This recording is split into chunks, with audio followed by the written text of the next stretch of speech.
Sudah masuk ya?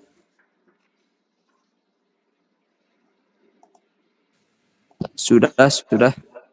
Oke, kita mulai saja ya. Mungkin teman-teman yang lain entah nyusul di tengah, entah mungkin lagi berhalangan ya. Sip, kita mulai. Mungkin formatnya pertama saya presentasi dulu. Termasuk sama materi yang pertama ya, sama materi yang pertama dari yang saya presentasiin. Nanti kalau ada pertanyaan, mungkin bisa di tengah-tengah kalau mau pertanyaan langsung aja, atau di akhir nanti juga ada tanya jawab gitu ya. Oke, saya mulai ya. Siap.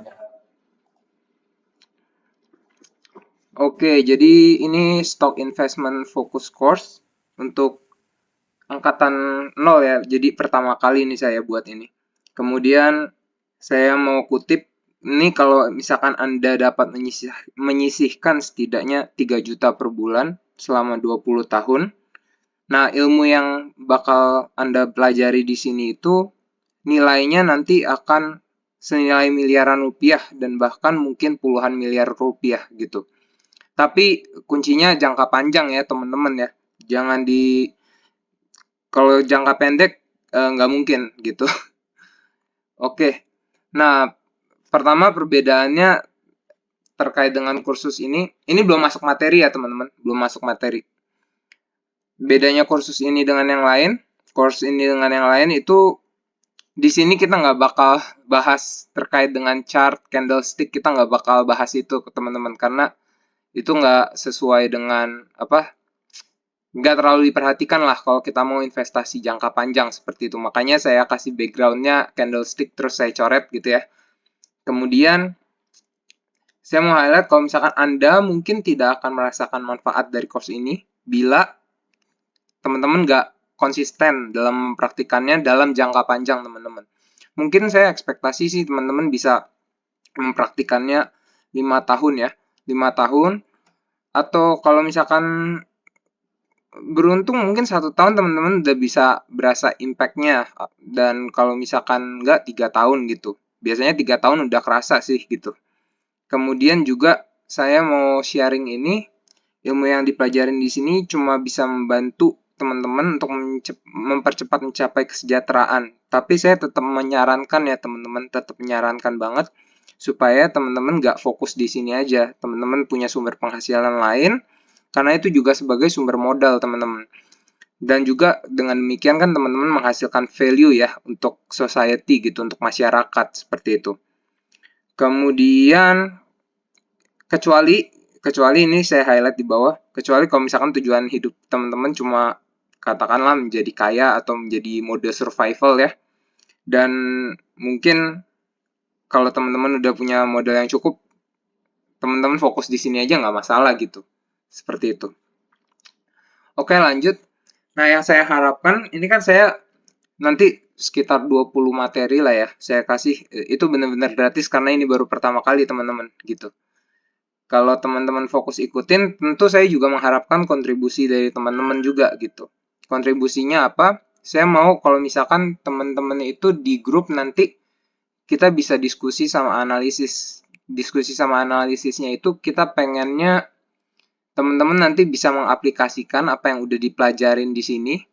Kalau menemukan stok bagus, di-share juga di grup gitu. Jangan disimpan sendiri gitu. Tapi share-nya, oke, ini ada yang masuk lagi sepertinya ya. Sebentar. Halo, masih putus-putus gak ya? Tes, tes.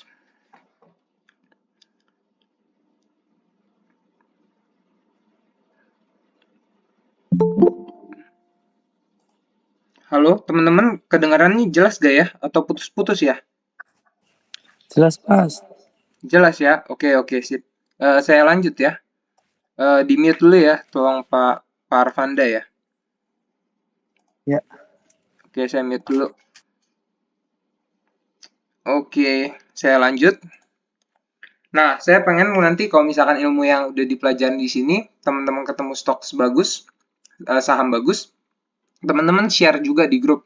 Tapi share-nya Jangan asal tulis apa saham ini hajar, jangan kayak gitu. Saya pengennya teman-teman share-nya itu dengan structure.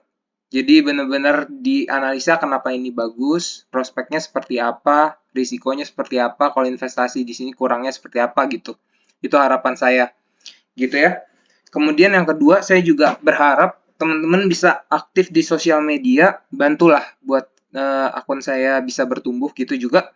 Kemudian share juga dengan teman-teman yang teman-temannya teman-teman yang mungkin juga tertarik dengan belajar investasi untuk membantu mempercepat mencapai kesejahteraan yang diharapkan seperti itu ya. Kemudian untuk yang terakhir, saya mau minta teman-teman juga untuk review apa yang udah teman-teman pelajari nanti setelah course ini. Setiap chapter mungkin ya, review apa yang udah teman-teman pelajari dan bagaimana ilmu yang sudah dipelajari itu bisa membantu teman-teman seperti itu sih. Oke, saya lanjut. Nah, ini yang udah saya share ya sebelum-sebelumnya. Ini saya buat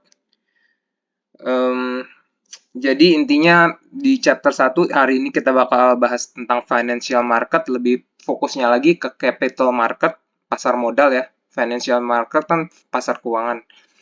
Capital market itu pasar modal, karena financial market nanti dibagi dua, nanti kita jelasin juga.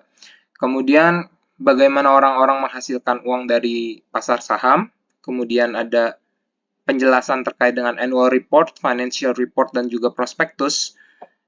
Selanjutnya kita belajar tentang laporan keuangan ya, balance sheet, income statement, cash flow statement, statement of changes in equity. Kemudian kita masuk ke valuation, ada time of value of money and compounding, ada valuation methods lagi yang mungkin lebih advance dan lebih kompleks gitu ya, tapi lebih cocok untuk diaplikasikan di berbagai macam investasi ya kalau yang nomor 10 ini. Kemudian nanti saya juga share juga terkait dengan tools dan resource-nya. Kemudian nanti yang kanan bisa dibaca sendiri lah ya. Oke, kita lanjut.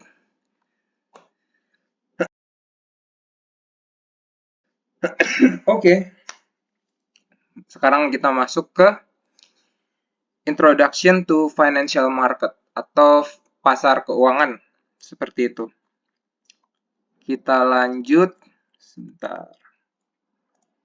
Saya memastikan dulu. Oke, masih oke. 5. Oke.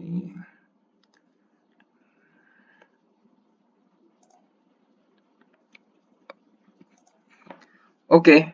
Nah, untuk materi yang sekarang, goals yang sekarang ya, financial market, kita mau belajar tentang financial market, pasar keuangan. Kita mau mengenal lagi apa capital market. Nah, di capital market ini nanti juga ada beberapa. Kita mau fokus di stocks, di saham gitu ya. Kita memahami definisinya, stocks itu apa, gimana lahirnya gitu ya. Kemudian kita mau memahami saham perusahaan dan investasi saham. Memahami saham perusahaan seperti apa? Kita akan belajar gimana kemunculan awal saham suatu perusahaan, mekanisme perdagangan sahamnya, dan juga mekanisme initial public offering. Kita mau mengenal apa yang terjadi sih sebenarnya, gitu ya, ketika initial public offering ini, seperti itu.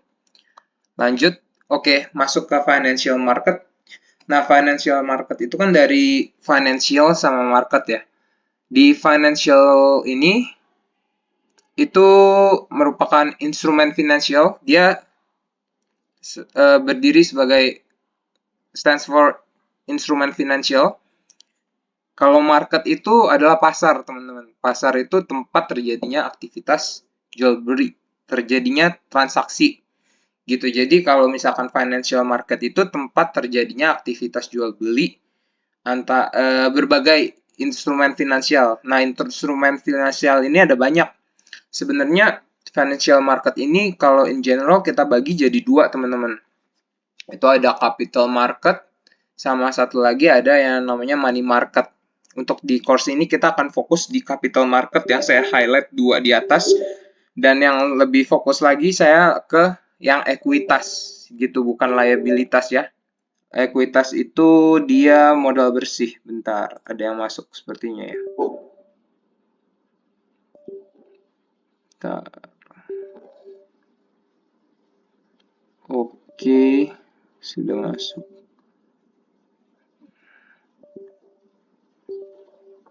Oke, sip. Saya lanjut ya. Oke. Nah, macam-macam instrumen finansial ini ada beberapa contohnya. Ada ekuitas, ada liabilitas. Ekuitas itu stocks, biasanya saham ya. Saham sebenarnya ada banyak lagi, ada saham biasa, common stocks, ada saham preferen. Tapi kita nggak bahas yang sampai saya advance itulah. Kemudian terkait dengan liabilitas, liabilitas itu adalah kewajiban perusahaan gitu ya. Nah, dua ini kita kenal dia diperdagangkan di capital market karena dua ini merupakan modal teman-teman. Ekuitas dari modal dari investor, liabilitas modal dari pemberi utang seperti itu. Kemudian ada juga instrumen derivatif, ada option, beda ya sama binary option, tapi option ini ada di luar negeri, tapi kita abain lah karena kita mau bahas lebih fokus ke saham-saham di Indonesia. Kemudian ada warrant, ada forward and future contract, misalkan untuk komoditas, tapi kita kesampingkan. Ada juga government bonds. Nah, ini kalau teman-teman mau investasi di government bonds juga sebenarnya aman banget, teman-teman. Tapi karena kita fokus di stock investing course, jadi kita nggak akan bahas lebih dalam seperti itu ya. Kemudian juga ada currency, perdagangan mata uang seperti itu. Oke, kita lanjut. Nah, kita bahas lebih detail dengan capital market. Capital itu adalah modal usaha, teman-teman. Capital itu modal, dan market itu adalah pasar, tempat terjadinya transaksi. Jadi, kalau misalkan capital market sama tempat jual beli modal usaha, seperti itu ya. Modal usaha itu dari mana aja sih sebenarnya? Modal usaha kan ada dua, teman-teman. Ada yang dari harta bersih dari ownernya dan juga dari investor-investor. Nah, owner dan investor-investor perusahaan ini dia masuk ke dalam ekuitas perusahaan nantinya. Kemudian kalau misalkan utang, dari utang modal yang berasal dari utang, misalkan utang bank atau misalkan pembeli obligasi gitu ya, pembeli kewajiban, pembeli obligasi. Nah, itu dia nanti masuknya di balance sheet-nya di bagian liabilitas atau kewajiban perusahaan seperti itu. Oke, sip, kita lanjut. Nah, ini supaya teman-teman kebayang yang saya maksud. Mungkin kalau teman-teman yang baru pemula banget, tadi mungkin yang saya bahas kurang menangkap ya. Jadi saya kasih contoh dulu supaya bisa lebih nangkep seperti itu.